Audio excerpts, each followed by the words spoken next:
இதாங்க நான் வேலை செய்கிற கோயில். நேற்று உங்களுக்கு வீடியோ போட்டிருந்தேன். இந்த கோயிலை பற்றி தான் போட்டிருந்தேன். இந்த கோயிலை வந்து நான் டெய்லியுமே என்னால் முடிஞ்ச பண்ணி நான் செஞ்சுட்டு வந்துட்டுருக்கேன். சம்பளத்துக்கெல்லாம் வேலை செய்யலை. என்னால் எனக்கு பிடிச்சி அம்மா அப்பா இருக்காங்க, சிவன் சக்தி இருக்காங்க. எனக்கு பிடிச்சி இந்த கோயிலை நான் பணி செய்கிறேன். 15 வருஷமாக பணி செஞ்சுட்ருக்கேன். இதில் என்ன எனக்கு ஒரு மன கஷ்டம் அப்படின்னா, நேற்று ஒரு குழந்தை கோயிலுக்குள்ளே விழுந்துருச்சு. மழை நிறைய மழை பெஞ்சு வலிக்கு விழுந்துருச்சு. அந்த குழந்தை வலிக்கு விழுந்துச்சு. எனக்கு ரொம்ப கஷ்டமாயிடுச்சு. அதிசயம் உள்ளே நடந்துட்டு அந்த குழந்தை விழுந்துச்சு. பொம்பளைக்குள்ள அவங்க அம்மா மனசு எவ்வளோ கஷ்டமாக இருக்கும். பொதுவாக நம்ம கோயிலுக்கு வர்றது வந்து மனசில் உள்ள கவலை போக்க தான் கோயிலுக்கு வரோம். ஆனால் கோயிலுக்குள்ளே வந்து ஒரு குழந்தை விழுந்தது வந்து அந்த அவங்க அம்மாவுக்கு எவ்வளோ ஒரு கஷ்டமாக இருக்கும்.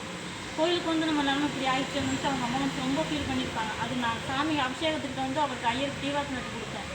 அப்போ எனக்கு அந்த மனசு சாமிக்கிட்ட இல்லை, அந்த குழந்தைகிட்ட தான் இருந்துச்சு. இப்படி குழந்தை மழை நேரத்தில் கோயிலுக்கு வந்து விழுந்துருச்சு அப்படின்னு. அதனால் அந்த கோயிலுக்கு பொதுமக்களால் நீங்கள் எனக்கு வந்து ஒரு 20-30 பேர் தான் வியூவர்ஸ் போகுது.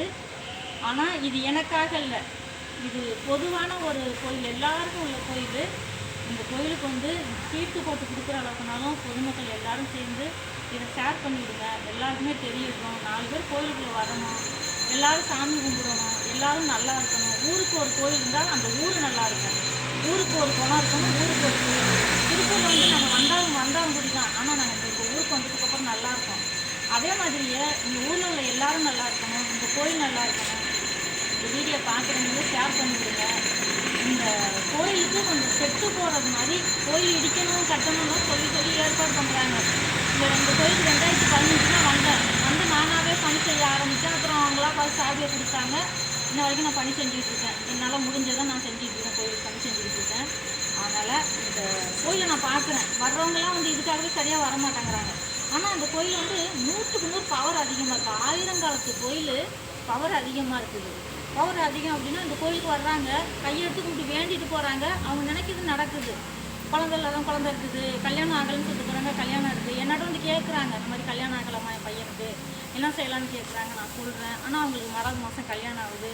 வர்றாங்க, இந்த மாதிரி இந்த கோயிலுக்கு வந்தேன், என் பையனுக்கு கல்யாணம் ஆகிடுச்சுன்னு சொல்கிறாங்க. இப்படி ஒரு சக்தி வாய்ந்த கோயில் வந்து இந்த மாதிரி ஒரு மக்கள் வந்தால் அவங்களுக்கு பாதுகாப்பு இல்லாத நிலைமையில் இருக்குது. மழையில் எனக்கு வந்து நிறையா கூட்டம் இல்லை, அண்ணாபிஷேகம் நிறையா கூட்டம் இல்லை. ஏன் காரணம்? மழையில் இந்த கோயிலுக்கு வந்தால் எந்த இடத்துல வருவோம் அப்படின்னு நினச்சிட்டு யாரும் வரலை. அதனால் பொதுமக்களால் நீங்கள் தயவு செஞ்சு இதை ஷேர் பண்ணி விடுங்க.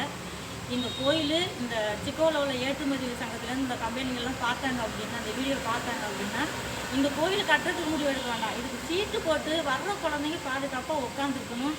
சாமி கும்பிட வரவங்க பாதுகாப்பாக சாமி கும்பிட்டு போகணும். அதுக்காக நான் அவங்க எல்லாத்தையும் கேட்குறேன். எனக்கு கமெண்ட் பண்ண வேண்டாம், லைக் போட வேண்டாம், ஷேர் பண்ணி விடுங்க ப்ளீஸ். உங்கள் MS மீனாட்சி ராகினி. ஓகே, பாய்.